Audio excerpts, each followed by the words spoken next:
Hello ladies and gentlemen, OrdinaryBiscuit here, and in a previous video I made way back in 2016, I discussed whether you need a YouTube schedule to grow. It's linked in the cards above if you want to watch that. And in that video I said that a YouTube schedule wasn't vital to growing a YouTube channel. Well, today we're flipping that on its head and talking about planning and scheduling and its importance to developing a successful YouTube channel. Since it's 2020 now and that video's relevance is truly starting to wane, this advice does apply to other platforms. And as we'll see later in examples I share, organising your entire life with a schedule is a thing that can help you to improve not just the success of your YouTube channel, but can also have a positive impact on your whole life. But before we get to that, there are a few points to be made. Firstly, you need to know, is a schedule for you? Way back in 2016, I hated deadlines and just wanted to do things when I fancied. I was a younger, slightly prettier biscuit back then, and I would have hated to have a schedule, and having one would have just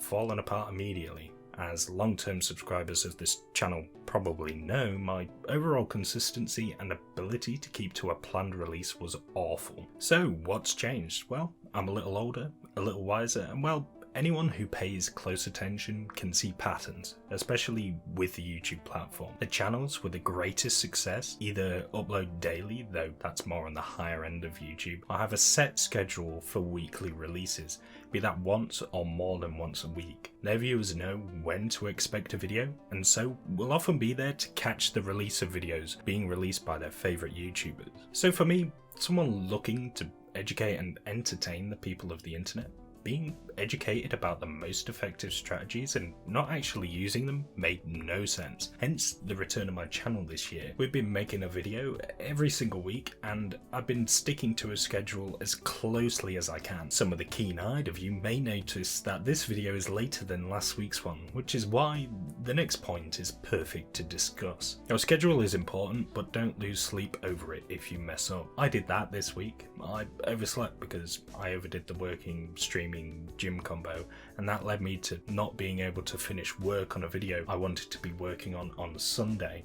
So what have I done? I decided to just cram as much catch up as I can do healthily during my usual rest times to try and get things done. A thing to remember when it comes to scheduling, especially if you're planning to schedule everything like I do, is to make sure you have time to rest and to enjoy things like playing games or watching something like YouTube or TV, etc. If you don't, you'll very quickly become tired and likely will fail to keep to your schedule. So when making it, be realistic about what you can do with your time, but still be able to enjoy yourself day to day. So here is my schedule from this week. I create my schedules around my work hours as I find out what they are. Normally I do this all on paper in a more calendar format. I'll show the image of last week's here, but in this format it'll be a lot easier to explain and share. And I don't always write everything down in my book, things like gym sessions, etc. Just big things like work and streams that take multiple hours. Anyway, I've made this week's schedule inside Google Docs, and I'll provide a copy of this so that you can add it to your Google Drive if you wish. There are advantages to both schedule formats. Paper you look at every day, especially if you put it in a calendar on your wall. A Google Doc you have to open, but you can access from anywhere.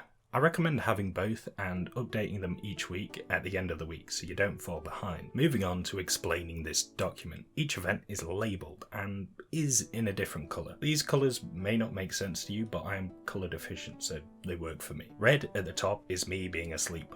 Unusable tiles in my current schedule, and I wake up every day at 7, except Sunday where we get up at 8. Morning routine is showering, getting dressed, having breakfast, brushing teeth, etc. I like to take my time with this, so on days off I give myself longer to do these things. In blue I have my gym sessions. I used to do these after work all the time and would sometimes do a couple hours, but I have cut down here to only hour-long sessions, with most sessions being on days off or on days where I have a half day or a day off the next day. I also have my Wednesday swimming session in blue. When it comes to scheduling workouts, it can be difficult, especially if you end up being busy or working a lot. My recommendation for workout scheduling is that if you have a day off, do it early and use the rest of the day to recover. If you are working out to the best of your ability, it will exhaust you and you will need the time to rest, so remember to account for that in your own schedule. Secondly, working out isn't everything. If something comes up, work or a family event, attend that instead and do at least 30 minutes of exercise when you get the time. Everyone can squeeze in a little fitness, even in the busiest lives. Vote for the fitness for busy people in this video's poll if you want me to talk about that next. Moving on, work is in orange, and it's one of the biggest consumers of my time every week, with sleep being the first, if I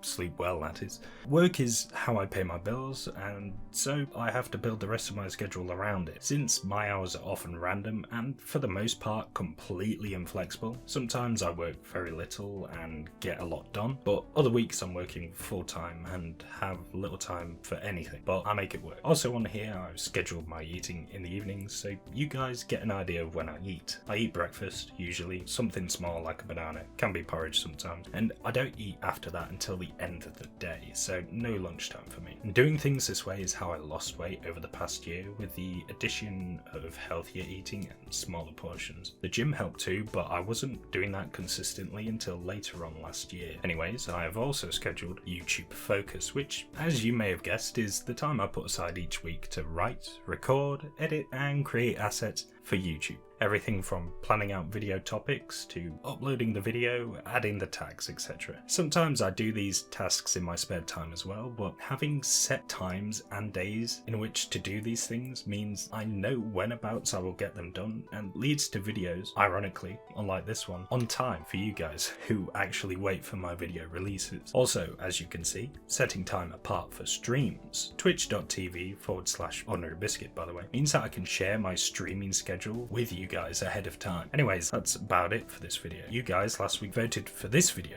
as what you wanted to see next, and yet again there is another poll for next week's topics. I know the choices since I'm a little more organised this time. You could choose between fitness for busy people or another YouTube related topic, subtitles and its benefits for your channel and audience. If you like this video, leave a like, leave a comment with your thoughts and plan. I also welcome video topic suggestions in the comments if I feel they are a topic I can cover well. Thanks for all the support on the last video. Remember to subscribe, ring the bell and check out the videos in the cards.